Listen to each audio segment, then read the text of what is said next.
Exploit blockchain.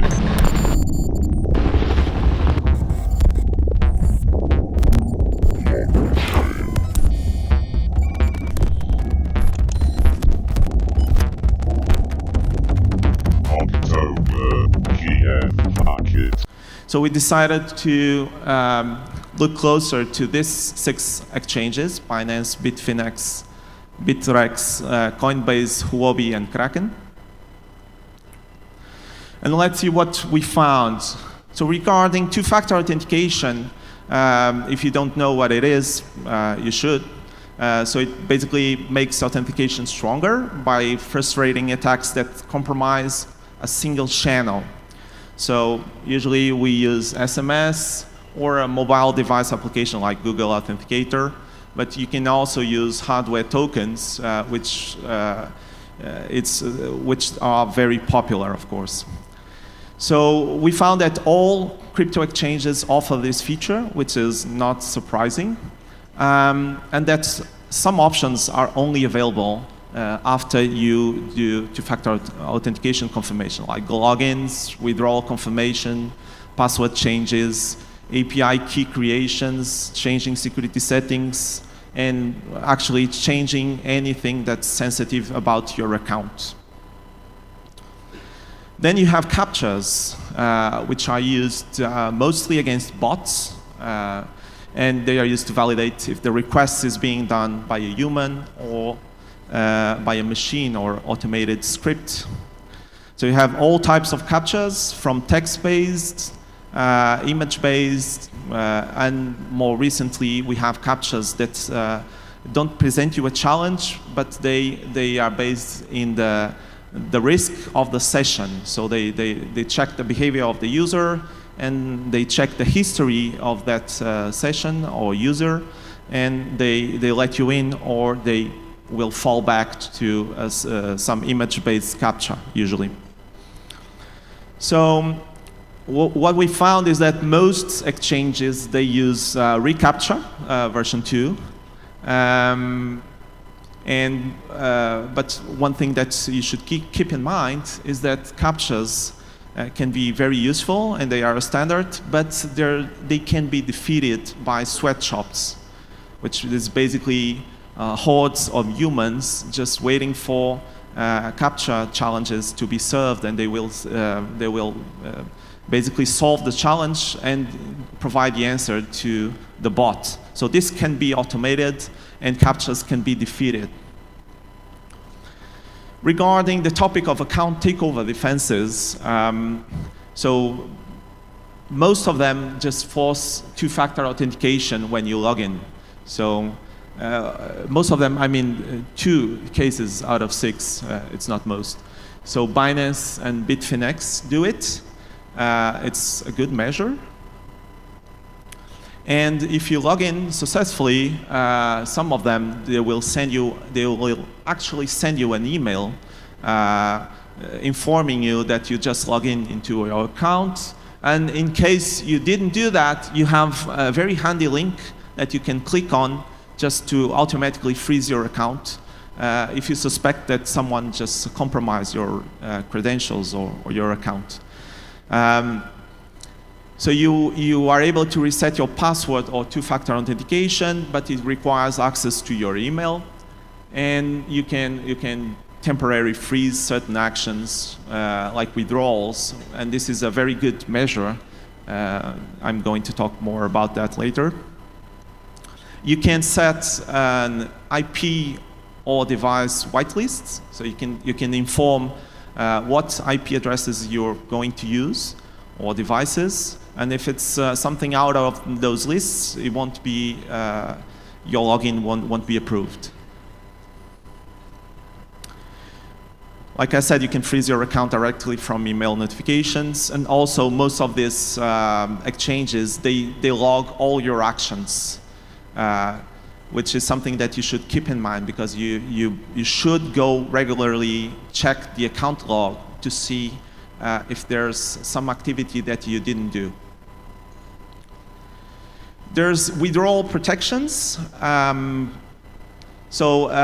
of these exchanges if you reset your password or your two-factor authentication, then automatically you will be blocked from doing any account withdrawal, and this code can go from 24 hours up to 15 days depending on what exchange we are talking about. So you can lock withdrawals for certain crypto coins as well. So if you are not, if you know for sure that you are not withdrawing or selling off some position, some type of crypto coins, you can also lock them. And if you try to unlock them, there will probably be a time period where you need to wait until that gets done. You can set a withdrawal address whitelist, so for which accounts you are allowed to withdraw. If you change this list, it might freeze your withdrawals, for example, from during 5 days. But the problem is some exchanges, they actually let you disable this without forcing two-factor authentication. So this is a weak spot. Again, you can use IP and device whitelists. And usually there's a period where you are not allowed to use those IP or devices. You are not allowed to do at least things that are more sensitive. Also, a few exchanges also provide you with a tamper-proof confirmation, so you can see while you are doing the transaction, you can see a special picture with the secret phrase that has been set prior, and you can use this to basically distinguish between a real, like regular transaction or something that's being spoofed. If the interface is being changed, if someone was able to compromise and modify the interface. So anti-phishing defenses are also interesting. For instance, Binance sends you in every mail this special number that you set, so they know that it's not a forged email that's being sent. Also, Bitfinex, for instance, it lets you encrypt all emails that it sends you with PGP, which is, I think it's pretty cool that they let you do that. And also, when you log in, they always put some warnings, like they basically remind you that you should check the HTTPS certificate to make sure that you are not going to the wrong website. So content security policy. Are you familiar with the CSP? Raise your hand if you are. Okay, I see a bunch of hands. That's good.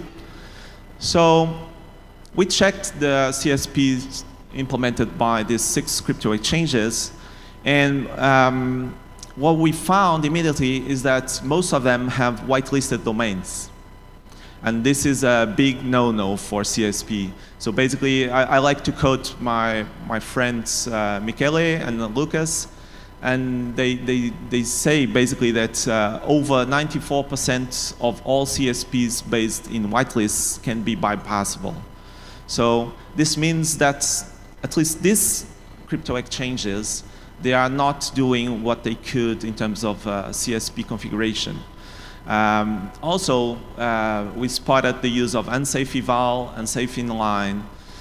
So there's this whole set of problems that they are still doing. And there's also cases where CSP isn't being used at all, which is bad. You should really use CSP. So I really recommend that you use CSP Evaluator from Google. It provides you with a nice report of all the things that you have done correctly and all the things that can be fixed, and at red, things that you should fix as soon as possible. And here you have the comparison. We don't have time to go through all of this table, but maybe you can take a picture and look at it later on. But you can see all 6 crypto exchanges and most of all the groups of implemented features that I've talked about. And more interesting, perhaps, is this next slide, which puts in red everything that's at least we consider to be negative. Okay, so definitely what we were expecting is to see a greener table, and what we got is this. So, for instance, Bitfinex and Bitrex are not implementing CSP at all. And Huobi, for instance, are implementing CSP, but only to block the website from being framed, from being self-framed. Okay, so these are a few problems. So there's definitely good ideas here. If we somehow combined everything that is being done correctly, we could actually get a pretty good defense against most of the application security stuff.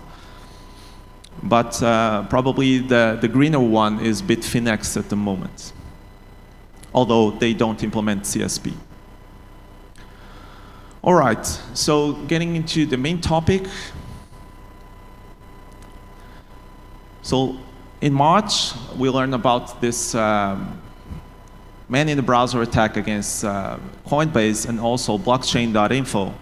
So this really caught my attention because I've been following everything related to man-in-the-browser attacks, but up to this day, they are mostly targeting banks. They usually don't. So I've never learned that they were targeting crypto exchanges, but actually it makes a lot of sense because you can probably get away with more money if you are trying to inject malicious code into crypto exchanges, because once you do, probably that theft is untraceable, contrary to banks where you need to do a lot of stuff to not be discovered.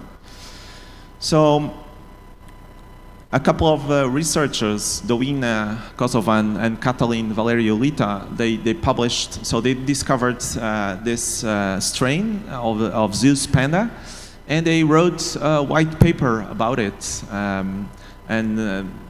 From the white paper, you get that they were targeting Coinbase and blockchain.info. Actually, I included the link if you want to check it out later. And also from this white paper, you can see they published the web inject almost entirely. So this is obfuscated code, not very good obfuscation, but it's pretty simple to overcome this.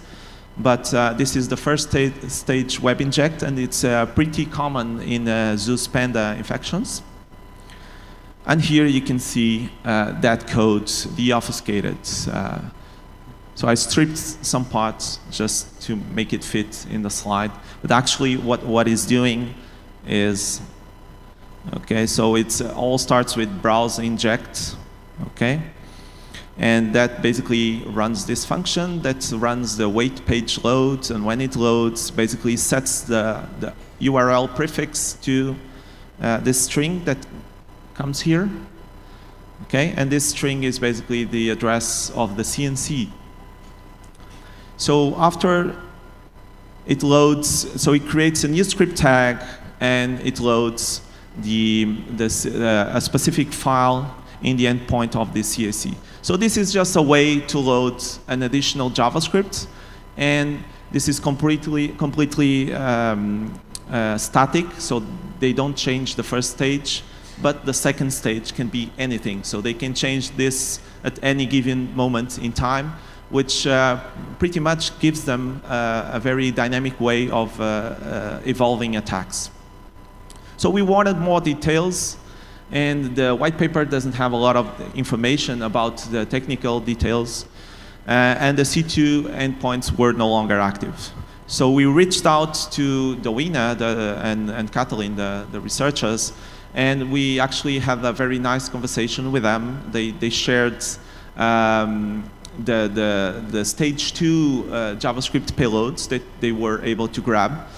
And with that, we decided to implement, and just for Coinbase.com, a C2 capable of responding back to this stage 2 file. So we actually needed to reverse engineer the behavior of the C2. And we injected the C2, the second stage JavaScript into the page using burp proxy. So it could be done in other ways, but it didn't matter because we're just doing a proof of concept. So this is what we know about this particular web inject. So the user visits Coinbase.com. The first stage is injected by the Trojan in every URL of the website. Credentials are first exfiltrated. So when you are logging in, basically adds a button inside the on-click button, disables the enter key, and when you click submit or OK, login, they harvest the credentials and they exfiltrate that to the C2. So then the Trojan, after login, it asks you for a two-factor authentication token. So this is just a fake message. We detected an unusual sign-in activity. So what would you do in this case, I ask you? Would you consider this to be suspicious or not? Raise your hand if you do. Be honest. Okay, 3 guys? Okay, that's what I meant. So it's very hard to tell that this is a fake message because it's happening on Coinbase.com. All right? So you are usually leaned into believing what you're seeing, and you would give out your two-factor authentication. So you reach out for your mobile authentication phone, your Google Authenticator, and you just enter the two-factor authentication token.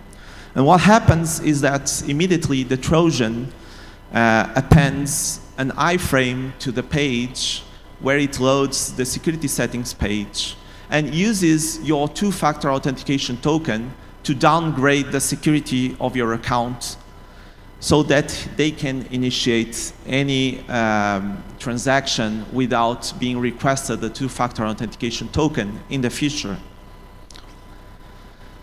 Also, they disable access to the security page. So if you try to go there, it will give you an error just saying that there was some problem, so please come later. And that's it. That's all this Trojan did. It didn't actually steal money because we believe this was an unfinished work. But what we need to understand is that the next step would be so easy because they basically overcame all security aspects of that website. So initiating a transaction was actually the easy part. And at least the version that we got didn't do that. So our proof of concept works like this. So between the server and the client, so the client in this case is our own computer. So we have a burp proxy working, and as we see the HTTP responses, we apply the web inject. And also we strip the CSP and X-frame options headers. And why we are doing this? Because we believe that after this attack, Coinbase implemented denying his own web page from being loaded from an iframe. So this was actually the mitigation that the guys at Coinbase implemented. So I'm not entirely sure because I only checked it later, but I believe this was implemented only after this attack. So in order to replicate the attack, we need also to strip, because the way that the attack works is by loading the settings page in an iframe. Okay, so whenever the credentials get stolen or the two-factor authentication, they are basically communicated to our implementation of the C2 running locally. So let's see the actual demo. So we'll start off by showing the burp suite interface. So the fourth line, you can see that we are injecting the first stage web inject. And the two initial lines, we are stripping out the headers. So this is the first stage web inject.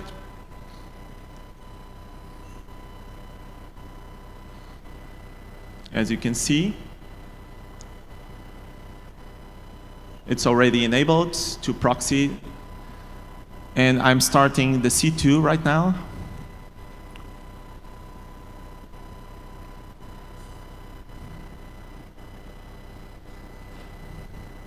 And opening Coinbase.com in my browser.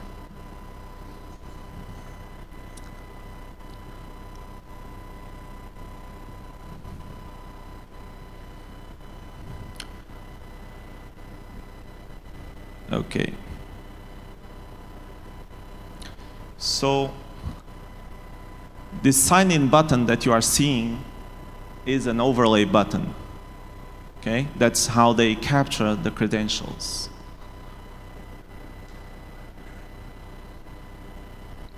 It's basically impossible to tell if you are not checking the DOM yourself. And who does that? It requires me to enter the two-factor authentication, so this is normal for the login. And like I said, once you log in, you get to the dashboard, and you see this pop-up.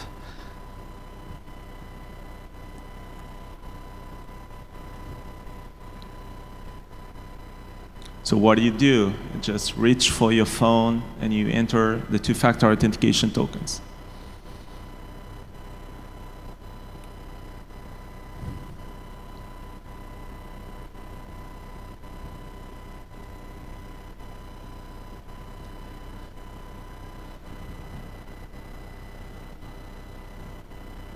So now it's loading the website inside an iframe, the settings page, and using your two-factor authentication token to downgrade your security settings.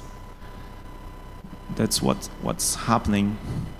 So you're back at the dashboard, everything is okay. Let's go to the settings page, and what happens is we go to the security tab, and you get the error. So basically, they are stripping out all the security settings and just replacing the whole thing by something happened. Just come by later. All right. And now we are logging in using a Chrome. Chrome, in this case, is not being, the traffic is not going through burp, so the menu in the browser web inject is not being injected in this case. And we are doing this to check what happened to the security settings of my account. Maybe I can speed this up a little bit.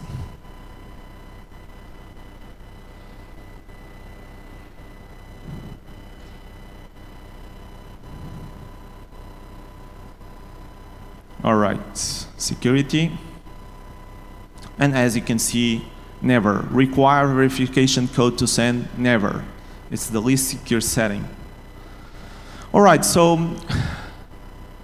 what are the takeaways about this attack? It's very noisy, its implementation, because basically the web inject is being injected in every URL of the website. So usually, if I had to implement a thing like this, I would only target very specific URLs.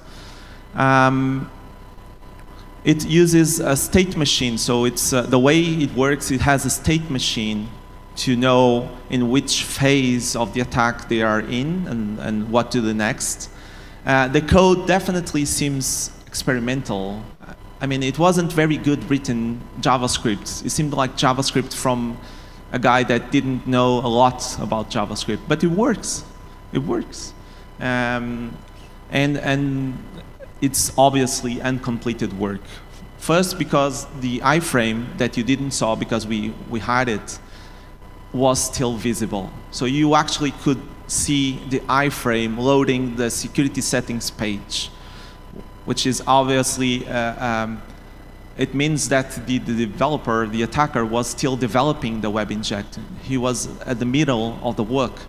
And also the part that it would initiate a transaction, it had a return statement right at the top of the function, which means that he didn't want that function to be executed.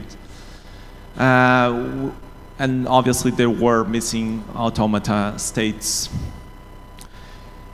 Also, other takeaway, very important takeaway from this is that two-factor authentication and SMS confirmation is not a barrier for men in the browser or anything that's able to inject into the client side. This is not a barrier, although we think it is, but it's not. Please, if you take one thing from this talk, is that the two-factor authentication and SMS confirmations and even hardware tokens can be tricked by this, because the attacker can request you to use your hardware token and can collect that token to authorize things without your knowledge, all right? And this is all done at expense of usability. So everything that you do, you have to check your email, you have to enter two-factor authentication, you're always confirming things. If you change anything, your account gets locked by a certain period. So you are always hitting barriers and barriers in name of security. But the problem is that the threat modeling isn't right. The threat modeling isn't considering things that affect the client-side integrity, like many in the browser Trojans.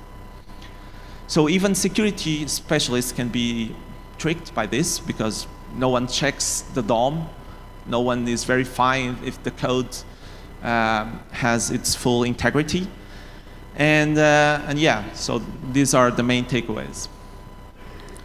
So some people recommend that if you don't want to be in threat, just use a live distro. Use a live distro, because you get some assurances that your device hasn't been compromised by a man-in-the-browser Trojan. But again, this is hurting usability even more. If you need to load a live distro each time that you want to go to your crypto exchange, man, you are really, really motivated about security. So what if you can detect those injections? This is what we have been working on for the past 2 years or so. And we have been working on this approach called application real-time monitoring. And very briefly, it works like this. It has two components, a server component and a client-side component. So on the client side, we have a real-time monitoring agent that monitors the page continuously. It checks for DOM injections, modifications to JavaScript native functions, and it checks for modifications of event handlers. And it does that using mutation of servers, using all sorts of checksumming techniques and poisoning detection. So whenever tampering is detected in our scanning, basically we send out a notification to the backend component carrying the information that we collected. We then decide if this is a malicious injection or not. And if it is, we just warn the backend, and this is done in real time. So if your application server has this information in real time, he knows that the session is compromised. He knows that your device probably has a man-in-the-browser Trojan. So he can react to that. He can set policies, real-time adjustments and reaction to the page. He can send out more security measures, or he can block your account and you become safer. So it's a whitelisting approach. It works with any new web inject.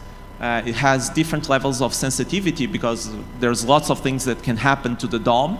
Everything is loading suddenly. There's lots of things that are happening. So you use machine learning to tell the malicious injections from other normal modifications of your DOM, and also support signatures. So we can look for very specific things like very specific attacks and react to those. We can remove the injections in real time. So let's say the pop-up, we could just strip the pop-up after like half a second. You would see like the page blink, but we could remove it. And he can execute client-side countermeasures. We can, like I said, remove the injections. He can redirect for a certain URL, delete cookies, which would kick you out of the session, or execute a client-side callback. But it all relies in our agent code being resilient. So this is a very important part. All the embedded agent must be protected by polymorphic JavaScript obfuscation, which we do at JScrambler, and it must be tamper resistant. Otherwise, the web injectors just would go after the agent and we would strip him out of the page. And this agent code can optionally be mixed with the website own JavaScript. So you can put all the code in a blender and just and you would have all the code in one place, and it would be hard for an attacker just to cut out the agent part. He would need to cut everything from the page. So let's see it in action without further delay. So we are enabling another injection, which is the agent. Normally we don't do it like this, but this is a proof of concept. It's enough to demo. So this is the dashboard. So this is only available for the operator of the website. And let's again redo the steps.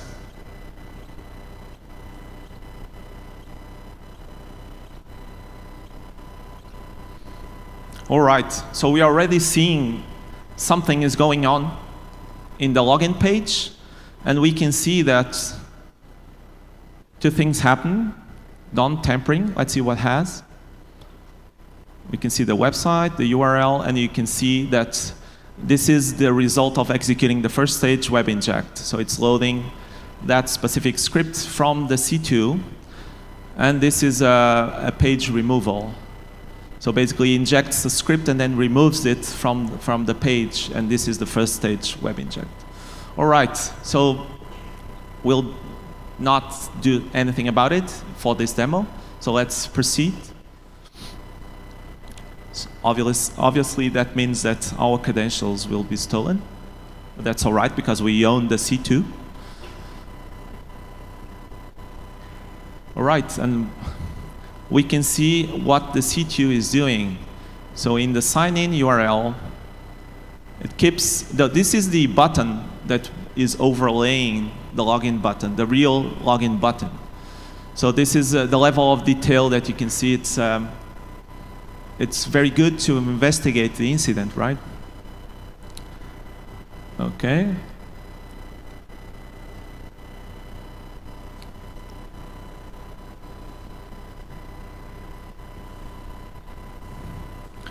And now it's requesting the two-factor authentication token. Let's try to speed it up. Okay, let's see what we got.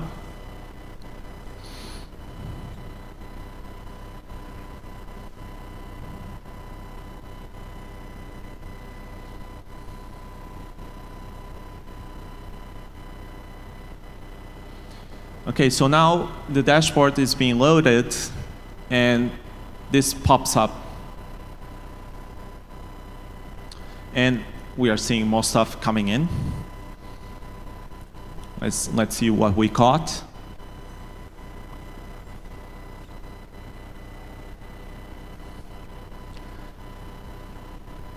Okay, so we see a bunch of images being injected with like that icon of the mobile phone. So let's see what sort of this is a data URI, so it's inlined in the page, and it's the loading spinner that we have seen there. And the other thing is the mobile icon that we are also capturing. So this is another data URI which carries an image. You could use CSP to block some of this stuff, but the problem is that many in the browser Trojans, they can strip the CSP headers.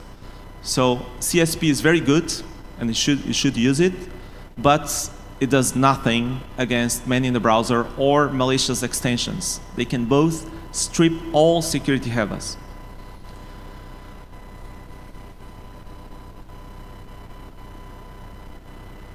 All right.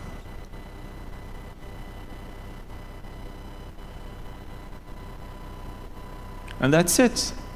So we have the threats. So during all of this, the server side is receiving all this information programmatically and can have policies on how to react. they could have killed the session already using this information. Right? And the security settings page, which is blocked. Okay, and we also caught that. This is the part where most of the security settings page was removed, and it was replaced by that text element. All right, so moving on. Crypto exchanges are becoming very quickly a target for many browser Trojans, obviously. Why shouldn't they? It's far too appealing, it's far too easy to get away with this type of attacks. So this attack that we demoed is obviously uncompleted work, but it could easily be completed, and it would defeat all the two-factor authentication and SMS confirmation defenses and all the CSP and whatnot in the website. So definitely exchanges can improve their defenses. Like one of the things is temporarily freezing the account whenever they spot something is odd. So the application real-time monitoring will, you just assume that injections will occur and detect them in real time when they do. You can set custom reaction policies, see exactly what has been rendered in the client side, and deploy customized reactions. So if attacks keeps failing, attackers will just move along to the next target and will leave your website alone. So this is very good for fraud mitigation. And this is all I had. Thank you. HackIT. Exploit blockchain.